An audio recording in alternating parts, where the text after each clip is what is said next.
Hello बच्चों, आज हम कंटिन्यू करते हैं electrostatic capacitance and potential.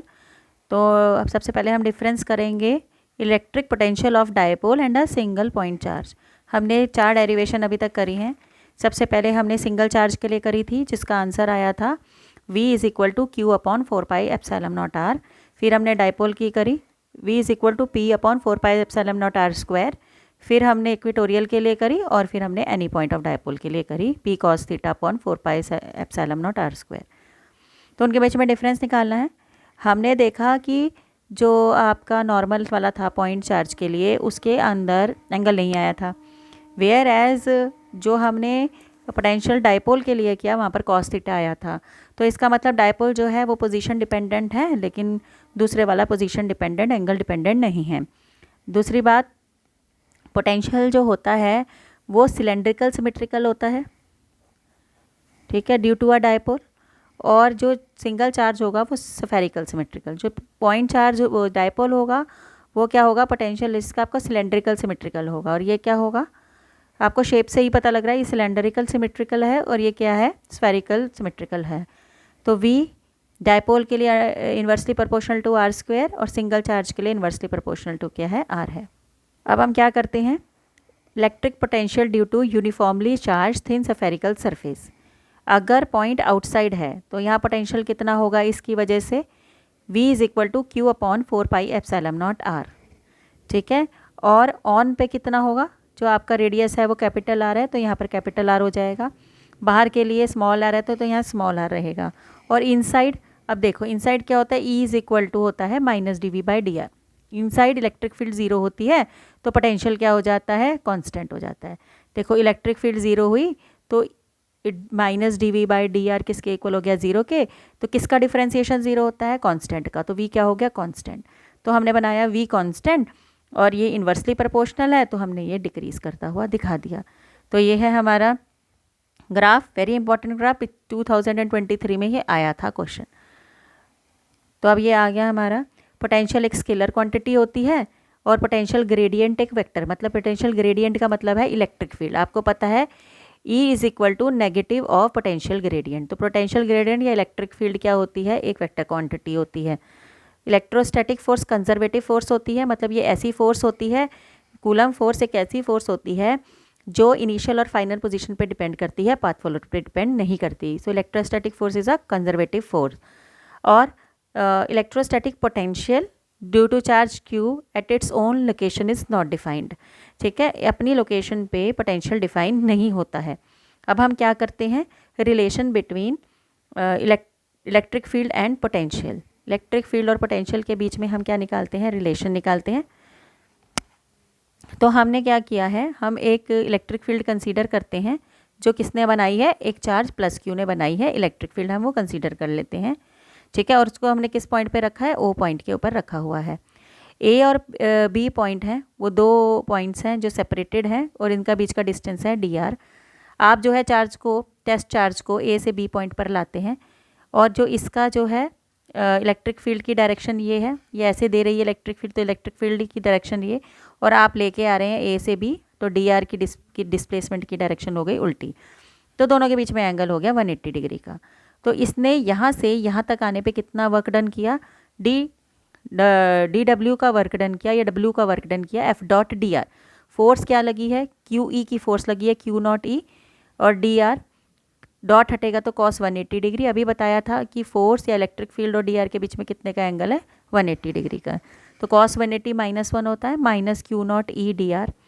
Work done का एक और भी फॉर्मूला होता है, क्या होता है, अभी पढ़ के आए हैं, पोटेंशियल होता है वर्क डन अपॉन में charge.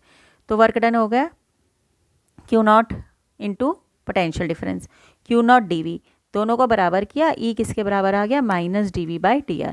Electric field is equal to negative of potential gradient, potential gradient मतलब dV/dr, ठीक है। तो electric field is equal to negative of potential gradient. Important derivation है, तो हमने यहाँ पर लिख भी दिया है, E is equal to negative of potential gradient.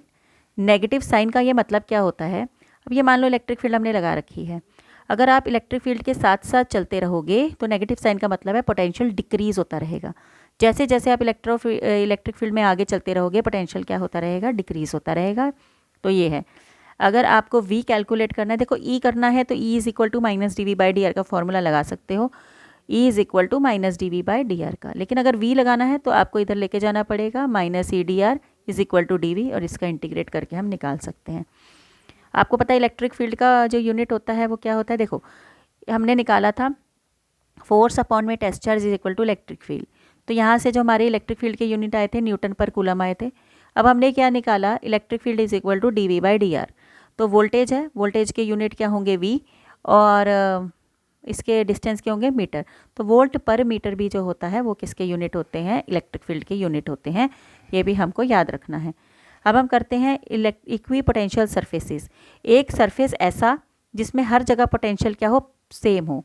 मान लो ये आपका सरफेस है, इस पर यहाँ पर भी 5 वोल्ट, यहाँ पर भी 5 वोल्ट, यहाँ पर भी 5 वोल्ट, यहाँ पर भी 5 वोल्ट, हर जगह पे पोटेंशियल या वोल्टेज क्या है, सेम है। तो ऐसे सरफेस को हम बोलते हैं इक्वी पोटेंशियल सरफेसेस। आप प्रॉपर्टीज़ कर लेते हैं। देखो अब ये पता है वर्क डन का फॉर्मूला क्या होता है, चार्ज इंटू पोटेंशियल डिफरेंस। ठीक है, पोटेंशियल डिफरेंस को मैंने थोड़ा खोल के लिख लिया है, v b minus v a, एक पॉइंट माइनस दूसरा पॉइंट। तो अब देखो अगर इक्वी पोटेंशियल सरफेस है तो एक पॉइंट पे भी सेम पोटेंशियल, दूसरे पॉइंट पे भी सेम पोटेंशियल। तो मान लो इस पे भी 5 वोल्ट और इस पे भी 5 वोल्ट, तो ये दोनों का सब्ट्रैक्शन करके 0 आएगा, तो वर्क डन किसके बराबर हो जाएगा, 0 के। तो अगर हम इक्वी पोटेंशियल सरफेस के ऊपर चार्ज को चलाते हैं तो वर्क डन किसके बराबर आता है, 0 के बराबर आता है। This is very very important characteristics of equi potential surface. दूसरा है आपका देखो इलेक्ट्रिक फील्ड हमेशा, ये बहुत ही इंपॉर्टेंट है, इलेक्ट्रिक फील्ड हमेशा इक्वी पोटेंशियल सरफेस के क्या होती है, परपेंडिकुलर होती है। अगर आपकी इलेक्ट्रिक फील्ड ऐसे जा रही है, देखो अगर आपकी इलेक्ट्रिक फील्ड ऐसे जा रही है तो उसका इक्वी पोटेंशियल सरफेस ऐसे बनेगा, परपेंडिकुलर बनेगा, प्लेन के रूप में बनेगा।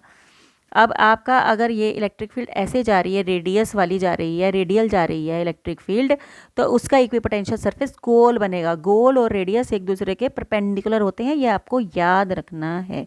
ठीक है, तो हम क्या कहते हैं कि electric field is always normal to the equipotential surface at every point. ठीक है, तो ये हमको आपको ये बात ध्यान रखनी है। अगर क्या कहते हैं, हमारे इक्वी पोटेंशियल सरफेस क्लोज हैं तो इसका मतलब तो हमारे पास जो इलेक्ट्रिक फील्ड है वो स्ट्रॉन्गर है। ठीक है, अगर आपके दूर हैं, डिस्टेंस ज़्यादा है, तो इलेक्ट्रिक फील्ड क्या है, वीक है। तो E इज़ इन्वर्सली प्रोपोर्शनल टू DR। ज़्यादा डिस्टेंस इक्वी पोटेंशियल सरफेस के बीच में तो कम इलेक्ट्रिक फील्ड, कम डिस्टेंस तो ज़्यादा इलेक्ट्रिक फील्ड। तो ये यहाँ से हम एक्सप्लेन कर सकते हैं। अब दूसरी बात है, कभी भी दो इक्वी पोटेंशियल सरफेसेस आपस में क्या कहते हैं, इंटरसेक्ट नहीं करते। क्यों नहीं करते, अगर ये इंटरसेक्ट करेंगे तो मान लो इस वाले इक्विपोटेंशियल सरफेस का जो है 5 वोल्ट है, इस वाले का 10 वोल्ट है, तो इस पॉइंट को क्या कहेंगे, 5 वोल्ट या 10 वोल्ट। ठीक है, तो नहीं कह सकते ना, क्योंकि एक पॉइंट के दो पोटेंशियल तो हो ही नहीं सकते। ठीक है, इसीलिए दो इक्विपोटेंशियल सरफेसेस कभी भी एक दूसरे के साथ कोइंसाइड नहीं करते हैं। अब हम इक्विपोटेंशियल सरफेसेस ड्रॉ करेंगे। मैंने तो आपको बोला था इलेक्ट्रिक फील्ड आती हो तो इक्विपोटेंशियल सरफेस बड़ी आसानी से ड्रॉ हो जाता है, क्योंकि इक्विपोटेंशियल सरफेस और इलेक्ट्रिक फील्ड लाइंस दोनों एक दूसरे के क्या होते हैं, परपेंडिकुलर होते हैं। अगर आप प्लस क्यू रखा तो इलेक्ट्रिक फील्ड लाइन ऐसी है, रेडियल, तो रेडियल का जो परपेंडिकुलर होता है वो गोल होता है, तो ये गोल कंसेंट्रिक सर्कल्स बन जाएंगे। ठीक है, और इसी तरह से आप इधर देखो, ये प्लस है, ये माइनस है, दोनों के बीच में अट्रैक्शन है। अट्रैक्शन देखो, ये मैंने भीड़े मतलब कि क्लोजर दिखाए हैं, क्लोज, और यहाँ पर मैंने दूर दिखाए हैं। ठीक है, और ये इस तरह से टू ऑपोजिट की मैंने यहाँ पर आसपास दिखाए हैं, यहाँ दूर दिखाए हैं इक्विपोटेंशियल सरफेसेस, और इसका तो हमने पहले ही डिस्कस कर लिया है। तो ये इक्विपोटेंशियल सरफेसेस हैं, ये आपको सबके बनाने आने चाहिए, किसी का भी एक आपसे पूछ लिया जाता है तो इक्विपोटेंशियल सरफेसेस आपको बनाने आने चाहिए। अब मान लो एक चीज़ और बताऊँगी, प्लस क्यू चार्ज है और आपने ये डिस्टेंस r पे इसका पोटेंशियल निकालना है, तो v is equal to q upon 4 pi epsilon naught r।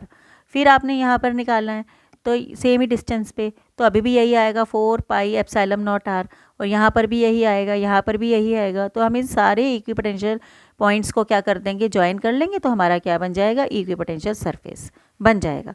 तो इस तरह से हमने पूरा इक्विपोटेंशियल सरफेस जो है वो कर लिया है।